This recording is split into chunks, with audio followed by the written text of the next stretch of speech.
Hello, habari, karibu tena katika channel yetu ya JWC Herbal Clinic.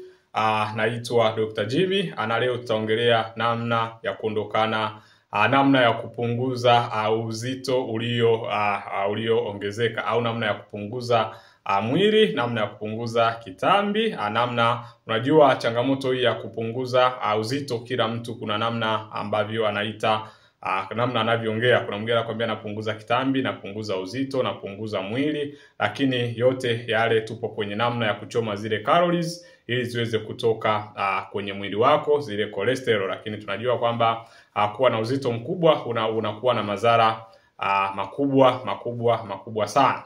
Madhara ambayo unaweza kuyapata pindi unapokuwa na uzito mkubwa. Kwanza tuanze kwenye hayo madhara ili uweze kuyafahamu. Baada ya kuyafahamu, basi nitataja suluhisho, namna ya kuondokana na hiyo changamoto. Madhara namba moja, huwa inapelekea madhara makubwa kwenye moyo. Changamoto zote za moyo, tunaweza kuongelea pressure kupanda, lakini moyo kushtuka, moyo kwenda mbio. Hizo ni changamoto ambazo zinaweza zikasababishwa na uzito au unene kupita kiasi au kuwa na uzito mkubwa. Kwa hiyo changamoto zote za moyo zinaweza zikatokana mara nyingi na kuwa na cholesterol. Ukiwa na high cholesterol, basi yale mafuta yanapelekea kuziba ile mishipa ya damu, na hivyo damu haiwezi kusafiri vizuri. Lakini madhara namba mbili ni kiharusi. Kiharusi watu wengi wanaifahamu kama stroke. Kwa hiyo unapokuwa na uzito mkubwa, basi inapelekea ile stroke. Kwa hiyo unaweza kawa namna mojawapo ya kupata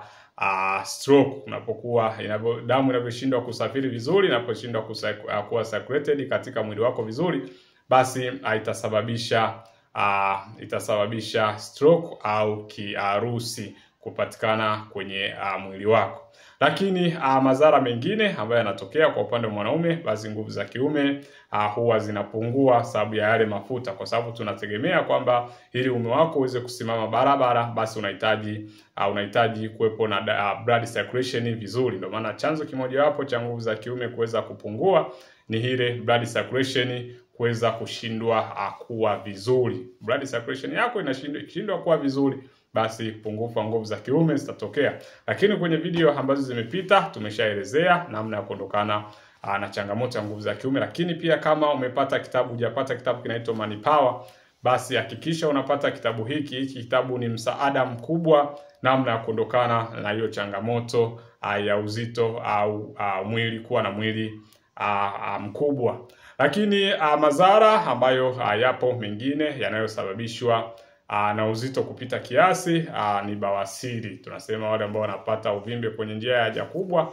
Kwenye video ambazo zimepita tumeelezea suluhisho namna ya kuondokana na bawasiri. Lakini na madhara ambayo yapo pia ambayo yanayopelekea bawasiri ni kuwa na uzito mkubwa, kuwa na mwili mkubwa au kuwa na kitambi. Basi unapokuwa hivyo unapelekea pressure kwenye njia ya haja kubwa, hivyo inapelekea bawasiri moja kwa moja. Lakini madhara mengine, kukosa usingizi. Wengi wamekuwa wakikosa usingizi. Sasa unapotokea ukakosa usingizi, pia inasababishwa na kuwa na uzito mkubwa. Lakini pia madhara mengine ambayo yanasababisha ni kwamba mwanamke atashindwa kubeba ujauzito kwa sababu itavuruga homoni. Mara nyingi kwa watu ambao wanakuwa ni uzito mkubwa, mara nyingi wanapata changamoto ya uzazi. Kwa nini wanapata changamoto ya uzazi? Kwa sababu zile homoni zinavurugwa. Utakuta mtu hapati siku zake, hapati ute wa mimba, yana hajisikii chochote, hana hata hamu ya tendo la ndoa. Sasa hii inatokana na nini? Hii yote inatokana na changamoto ya uzito kupita kiasi au kuwa na mwili mkubwa. Kwa hiyo kishakuwa na mwili mkubwa, basi hizo ni baadhi ya madhara ambayo unaweza ukayapata. Kuna madhara mengi sana, lakini hayo ni baadhi ya madhara ambayo unaweza ukayapata ukiwa na mwili mkubwa, uzito mkubwa. Sasa tutaelezea tiba ambazo takiwa kufuata ili kuondokana na changamoto hiyo. Tiba namba moja ambayo natakiwa kufanya kwanza ni mazoezi. Hakikisha unafanya mazoezi yanayoshughulisha mwili mzima. Yaani mazoezi yanayoshughulisha mwili mzima, basi ni mazoezi mazuri ambayo unaweza ukakimbia, unaweza ukaruka kamba, na zoezi zuri kwa ajili ya kupunguza uzito ni ule la kuruka kamba. Ukiwa unaruka kwenda ups and down ni zoezi zuri sana namna ya kuondokana na changamoto. Lakini pia unaweza ukamove kutoka sehemu moja kwenda sehemu nyingine, kutoka kituo A kwenda kituo B. Unapokuwa una move kutoka kituo A kwenda kituo B, basi inakuwa ni njia mojawapo ya kuondokana na changamoto ya uzito kupita kiasi. Lakini ya pili, angalia mlo wako, diet yako inakuaje. Kuna vyakula ambavyo unatakiwa kutumia. Sasa kwenye kitabu chetu tumeshaelezea vyakula ambavyo unatakiwa kutumia kuondokana na hiyo changamoto, na kwa nini utumie na vingine kwa nini usitumie. Wengi hapa wamekuwa na porojo, mara vyakula fulani visitumike. Sasa tuna program maalum tumeandaa kwa ajili yako, namna ya kutumia vyakula kuondokana na changamoto ya uzito mkubwa. Lakini tiba namba 3 ambayo unaweza ukaifuata, basi tumia maji ya limao na maji ya limao na asali. Maji ya limao asubuhi unachemsha, unakamulia mle limao yako, lakini unaweka na asali. Ni tiba moja wapo nzuri kwa ajili ya kuondoa uzito, kwa ajili ya kupunguza ule mwili wako au kupunguza kilo zako. Ina maana unapokunywa mara nyingi inachoma zile calories mara kwa mara na utaweza kurudi kwenye hali yako ya kama kawaida. Lakini tiba nyingine ambayo unaweza ukaifanya ukiwa hapo nyumbani, kunywa maji ya kutosha.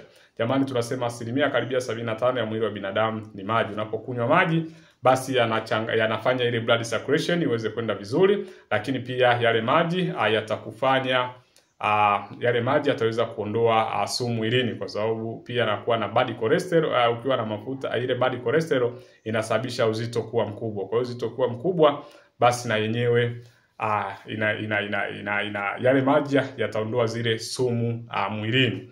Lakini sababu nyingine tiba nyingine ambayo unaweza ukatumia kwa ajili ya kuondoa uzito uliozidi, basi tumia tangawizi. Tangawizi ni nzuri kwa sababu pia na yenyewe inaboresha mfumo wako wa mmeng'enyaji wa chakula ambao unakuweka sawa kabisa. Kwa hiyo utakuwa unatumia kwenye chai yako na kunywa tangawizi. Ni tiba nzuri ambayo utaitumia kuondokana na hiyo changamoto.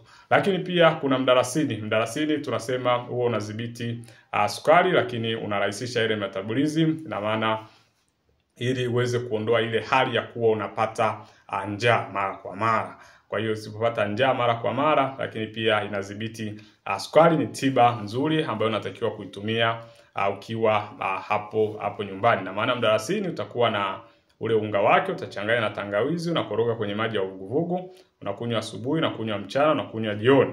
Lakini pia kuna kutumia ufuta mweusi na kutumia ufuta mweusi na chia seeds. Chia seeds ni tiba nzuri sana ambayo tunasema ni kama vyakula fulani vyenye fiber ambavyo ni vizuri kwa sababu vinakufanya unaweza ukastay kwa muda mrefu bila kula, na hivyo ikakupunguzia ile hasia ya kuweza kutumia vyakula vyenye mafuta.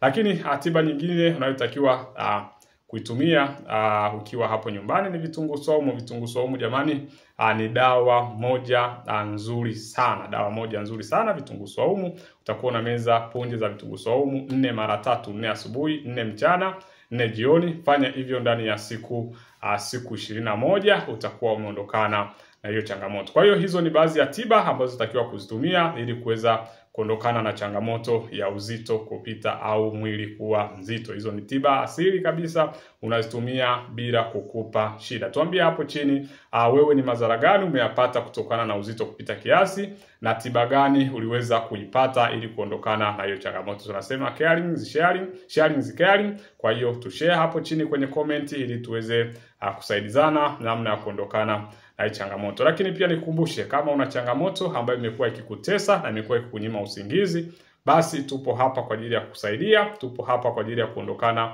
kusaidia kuondokana na hiyo changamoto. Tuambie ni changamoto gani na sisi tutaweza kukusaidia. Karibu na Mungu akubariki.